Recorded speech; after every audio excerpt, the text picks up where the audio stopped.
Okay, watch out, watch out. Here come, here come.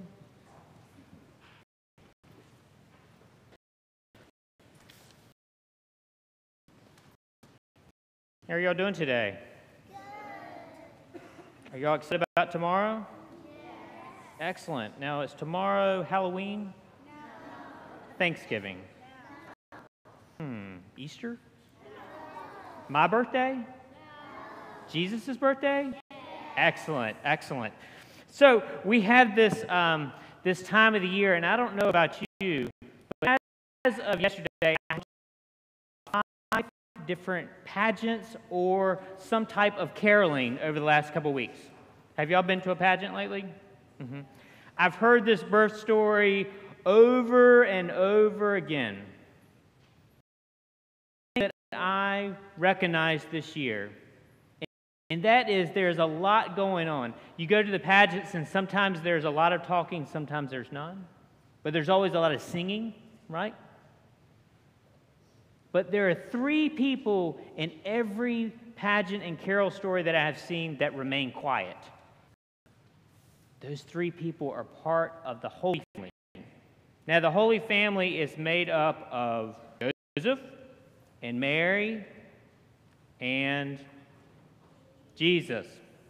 Now, in this day and age, if a baby stays as quiet as Jesus stays, all of these the bed alarms off, and people are very concerned, but yet Jesus sits there and is quiet. This exciting call. Okay, any of you with being silent? Now I'll ask parents too. Still. And so we think about this incredible story, and there's shepherds that come in from the fields, and when the shepherds come in, you think about these guys who work outside all the time yelling at sheep. Do you think they're quiet? No, not at all. They're so excited. They come in, and they want to tell Mary and Joseph everything that the angels told them, and they said, "Let me tell you this story," and they're shouting over each other. They're very excited. And finally, they leave. And then the Magi, which are the wise men, they come and give gifts. Are you nice and quiet, or are you excited to give them gifts?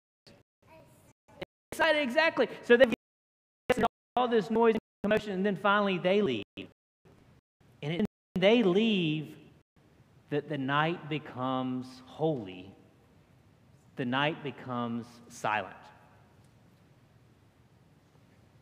One of my favorite parts of every Christmas Eve service we have is when we light our little candles in our hands at the end of our service and we sing Silent Night.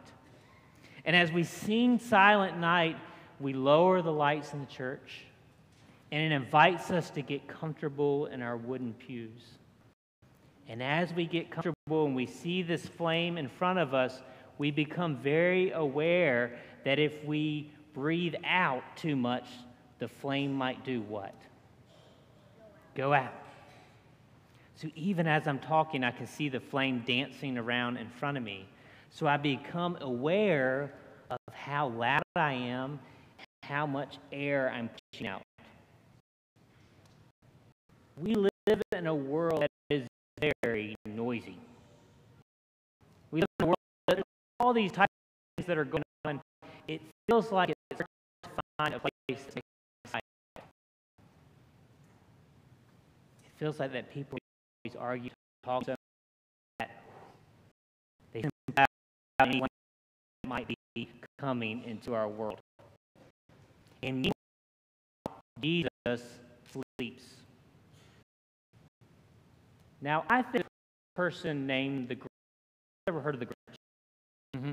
I think the Grinch, right? He said this time of the year, tired of all noise.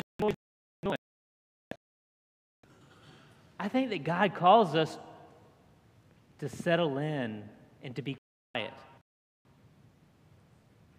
Because the lessons that we've just heard tell us this, that wisdom, who knows what wisdom means? What does wisdom mean?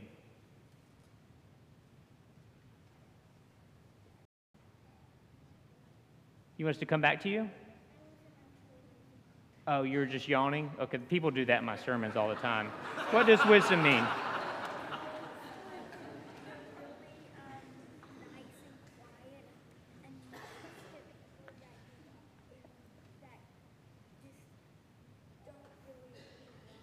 Yeah, so nice and quiet, and you're nice to people. What else do you think wisdom might mean? Yes. Smart. And so it tells us that God's wisdom comes to us when we are still. And so we have to find ways for our bodies to be still. And it also tells us that God is not going to come to us if we're like the shepherd running around screaming and arguing over each other about telling stories. If wisdom comes in silence, then sometimes that could be the hardest work that we have to do. I remember when I was your age, I had a hard time sitting still. I had a hard time just settling in. I had a hard time in silence.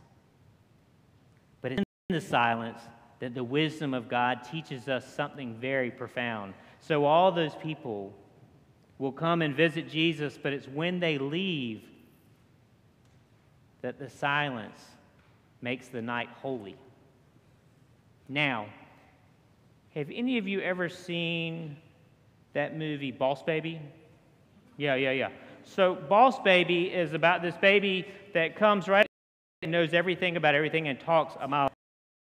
And, as you might expect by the title, bosses people around.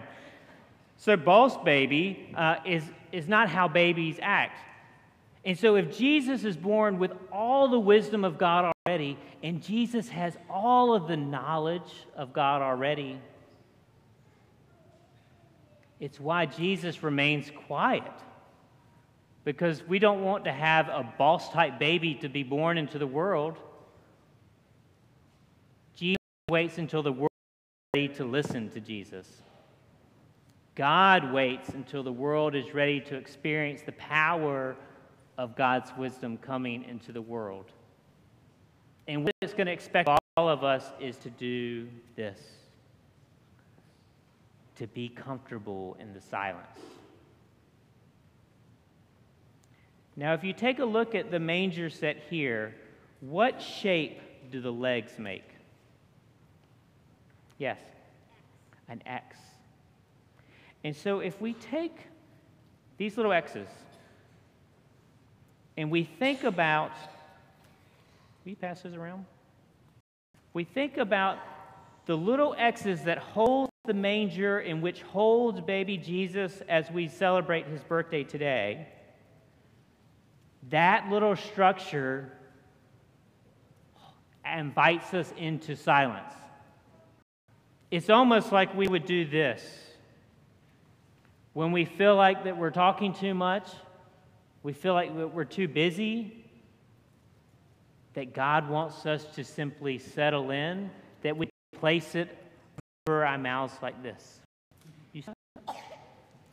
Now, I'm going to tell your parents, I'm going to let you take these home, and you let me know how they work, because it is tough work to be silent.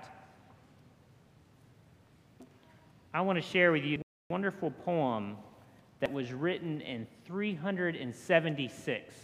Now, just to give you a sense of when that was written, it was written 400 years after Jesus was born, and over 1,700 years from where we are living right now, a long time ago, okay? Mary bore a mute babe, though in him were hidden all of our tongues. Joseph carried him, yet hidden in him was a silent nature no older than everything, a treasure of wisdom that suffices all. In the baby Jesus, all of God's wisdom was there. But he waited. He waited until the time was, and he invites us to wait before we speak, to wait before we move too quickly, because when we wait, what happens is this. It allows us to turn to God. It allows us to listen to God who might be telling us to go a different way, who might be telling us to listen to someone else first. And when we do that, we get ourselves out of the way and we become an example of Jesus.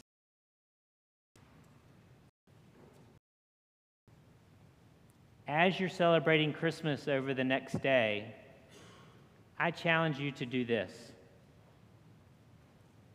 Find a time where you can be still and quiet and think about all that you want to learn in this world, and to think about those who love you so much, and that if we listen to each other a little bit more, that wisdom that God has shared with them can be shared with us, and we can become smarter, wiser, but more so, holier.